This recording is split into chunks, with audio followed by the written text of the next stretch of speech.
everybody, welcome to another episode of Bringing the Zoo to You here at Brookfield Zoo. My name is Olivia. I'm one of the animal care specialists here at Brookfield Zoo. Here with me I have Saguaro, who is a Harris's hawk, but she's here to join me because we're going to be talking about some desert species. So Saguaro here is a Harris's hawk, like I mentioned. She is a desert species. They actually live in the southwestern parts of the United States and the northwestern parts of South America. So North America and South America. But these guys do love their warm weather, so when we're all hot and sweaty and upset about that warm weather, Saguaro is thriving. So she does love that hot weather. She is a desert animal, and she's also a bird of prey. So you guys can see she has a really long, sharp beak, and she has these talons here. So this glove is not a fashion statement. It's actually to help protect my arm from her talons, because she would use those talons to grab some prey. So like I mentioned, she is a bird of prey, so she would hunt other animals such as mice, maybe some other rodents, lizards, birds as well. And then she would use those talons and that beak to rip up all that prey so that they can eat them. But what's really neat about Harris's hawks are actually, they are social birds of prey. So they're one of the only birds of prey that work together to hunt. So they don't kind of depend on just themselves. They will work in a group. They are called wolves of the sky.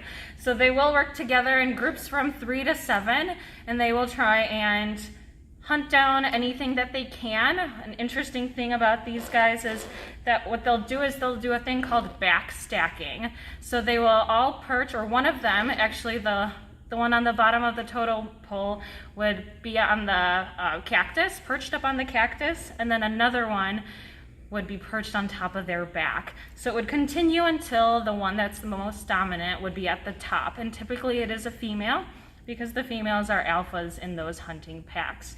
So then what would happen is the one on the top would try and scan one direction, the other one would scan in another direction, and once they find a prey that they can work together to get, they will signal to each other, either call out a little bit or make a squawking sound so that they can work together to try and grab a larger prey item. So they might not have to go and grab a mouse. They can work together to potentially get a jackrabbit or something larger for them to work together to get. So it's really neat because most birds of prey do work alone or just are solitary, or will only come together for breeding. However, Harris's hawks will work together in a group to try and grab their prey. So it's a really neat thing that they're able to do.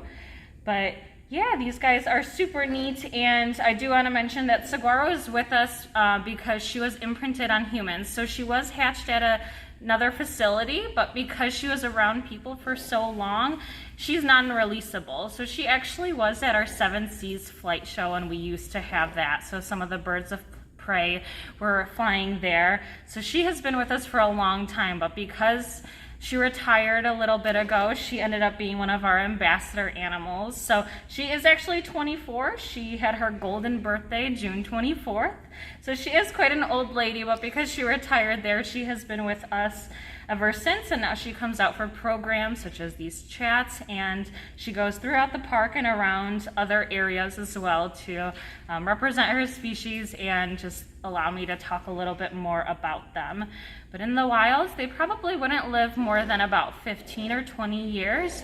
But then under professional care or in zoos, they can live 20 to 25. So she still has a lot more years to go, that's for sure. But she's doing really well here, and it's great to have her so that she can represent those guys. What's she doing with her wings? Oh, she's just drooping them a little bit because she's a little older. She does get quite tired, and she does spread them out sometimes to help cool her off. So she is just kind of spreading those and maybe a little drooping here and there just to help her cool down a bit. But yeah, because she's a bit older, she does struggle a little bit to be out for so long, but she's doing really great. We will sometimes bring out a mister or something to help cool her down. So I know I mentioned they are desert species, but because she's a little older, we do need to help her a little bit to stay cool. So we will mist her throughout the day, and we'll just provide her some fun enrichment items such as some ice or things like that to help her cool down. And she's making some little noises right now. What does that mean? Some of those boas are just communicating with me. So I am one of her trainers here, so I do work with her quite a bit, and she'll end up peeping at me, and that just shows that she's bonded with me, and she's either, you know, just asking for food or just wants to say hello. The grumbling sound that she makes, it's just kind of more communication. They'll do that with one another when they're working together, but then also she might be just trying to tell me that, you know, maybe you're a little too close, or she might be even saying hi to everybody here. So it's just more of a way of communicating for her. Okay, cool. Let's move over to this really neat I have animal. another semi-desert species here. This is our Kenyan sand boa.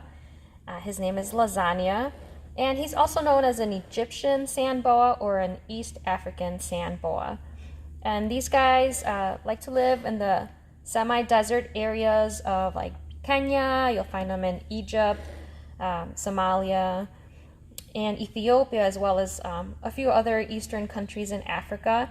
And they like to burrow because, well, it's really hot during the time, during the day. These guys will burrow under like stones in old burrows of mammals that live around the area. This is a male. Lasagna is almost full grown. He is actually smaller than a female. A female will probably be twice as big as him, but this is he'll still be growing. He grows for the rest of his life, but he won't get too much bigger. Usually they max out around 16 inches, 20 inches, and he's almost there. Lasagna's birthday is actually going to be on Sunday. He's going to turn 6 years old. So we'll probably have a little birthday party for him here. Give him an extra pinky. He does feed every week. He'll eat every week right now. He gets like a couple of fuzzies, which are like baby mice. So he's pretty neat.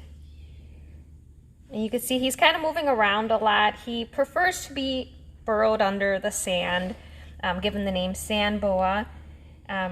He's not a climber. This kind of boa likes to be underground. And so they're pretty solitary too. So even when it's time to find a female, he'll have to dig her up to find her, and then they would breed that way. I think they only breed a couple times a year. Besides that, they're pretty solitary. So at this age right now, he's shedding about once every month and a half to 2 months, and then he'll only kind of shed when he like needs some new scales there. So all snakes shed, and the way they shed is they'll start on their face. It's kind of like pulling off a sock. So like the whole shed will come off this way. They'll start by the head, and then it just comes out in one piece. So when they do shed, we look to make sure that he shed his eye caps, and then the cloaca area is shed too, and then we just make sure that everything came out pretty smooth. Now, most of the time, Lasagna likes it pretty dry, except when it is time to shed, we do put a little bit of moss there, but these guys prefer nice dry environments. And something else that's pretty neat about boas in general is that they do give live birth. So the females will have the eggs inside her body. She's usually, after they breed, she'll be gravid for about 4 to 5 months. And then at that time, she'll have her hatchlings will come out of her live because she incubated the eggs inside. And they usually have about 13 or so babies. And they actually are born pretty big. They're about 8 inches long when they're born. But yeah, they're pretty neat. I do have to say that Lasagna is my favorite snake in the entire zoo. He is pretty chill. These guys are not aggressive. They're pretty docile. I mean, and any snake, if frightened, might get scared and stuff. But he's pretty chill, pretty relaxed. Right now, he's just kind of like trying to burrow, trying to look for a spot. This is actually his little sand pit. So I'll put him down. You guys can see how good he is at burrowing. He'll just kind of go straight into the sand. So wherever their exhibit is kept, usually they like it pretty minimal. They'll just have like a little bit of a water bowl on the side, not too full of water because you want, in case he spills it, you don't want it moist in there, and just 1 or 2 rocks or driftwood. All right. Yeah, they're pretty neat. Well, thank you. Yeah, you're welcome. All right, let's move on. We've got one more animal over here with Marcia. Hi, this is Selena. Selena is a Euromastix, or spiny-tailed lizard. And they are found in Africa and parts of the Middle East. And just like the sand boa, she likes to burrow down to get cool too. She likes to bask in the sun to warm up. If you look on her face, she has some white around her nostrils, and that is how she gets rid of excess salt that's in her body. They don't drink a lot. They get most of their moisture from vegetation that they eat. They are predominantly vegetarians, but they will eat insects as well. These animals are available as pets, but this is a pet that would be more for an intermediate to an advanced reptile keeper because of their needs. They do need certain amounts of UV, and size enclosure needs to be a little bit on the larger side. She's been with us for about 5 or 6 years now. We got her from a different department in the zoo, the reptile department.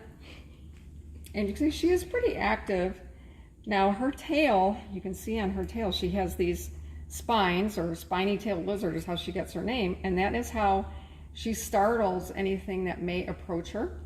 So if you were to just come up and grab her from behind, you would probably get very startled because she would just whip that thing around, and it can hurt a little bit. It does have some spines on it.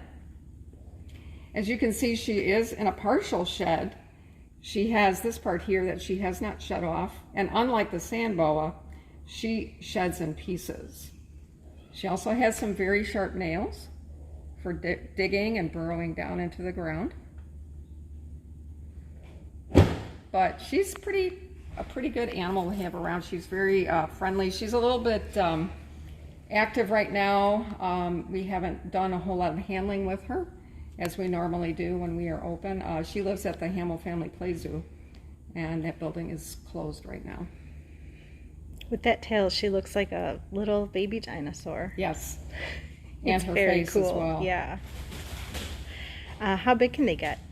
She's an adult, so this is an adult sized. Oh, wow. She's about, what, a foot from head to tail? Mm-hmm. And what does she eat?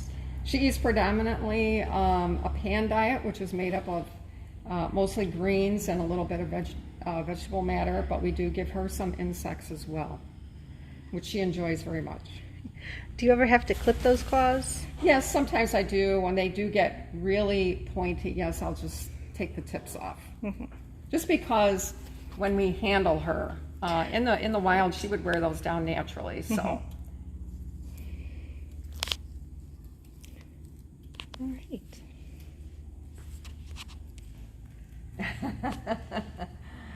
So anyway, that's thank you for being with us today. On behalf of Olivia, Adelina, and myself, we hope that you had a good time watching our 3 animals from the desert areas.